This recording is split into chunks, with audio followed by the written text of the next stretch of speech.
Welcome to the One Minute Apologist. We interview the world's leading apologists to provide credible answers to curious questions.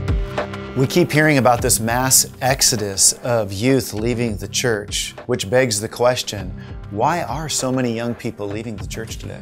Yeah, and I think sometimes the numbers can be kind of inflated, so we always kind of argue about, well, how bad is the problem? But I think it would be naive of us to say there's no problem at all. I think there is definitely a problem with young people who are challenged in their college years and they walk away. Now, I think it's a simple mathematical equation.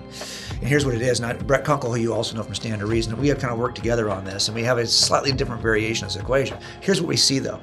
We see that I see there are three things when added together spell trouble. One is we have young people who are really underprepared. They're not adequately equipped to be able to defend and make a case for what they believe. They just aren't. So they come into college, those college years, and they're not adequately prepared. The second thing we see is a hostile culture and university environment. So that's the second component in the equation. So you've got a place where the higher percentage of non-believers are in the academia than are in the general population. A more distrust of our sacred texts exists in academia than there are in the general population. So in that kind of an environment, you've got unprepared young people. Add to that a hostile campus environment. Then you have the third thing, which I think is a big deal killer for a lot of people, and that is just our basic fallen human nature to pursue our desires.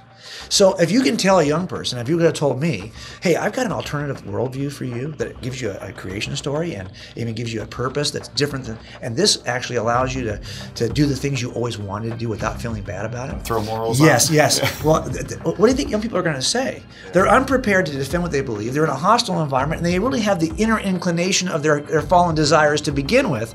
And I think those three things lead to what possible good can come out of that situation. So I think in order for us to respond as the church, we need to at least do one thing. We can't control the fallen nature of all of us. That's where we are. But we could prepare better before we enter into that setting and before we have those drives pull us away from our church.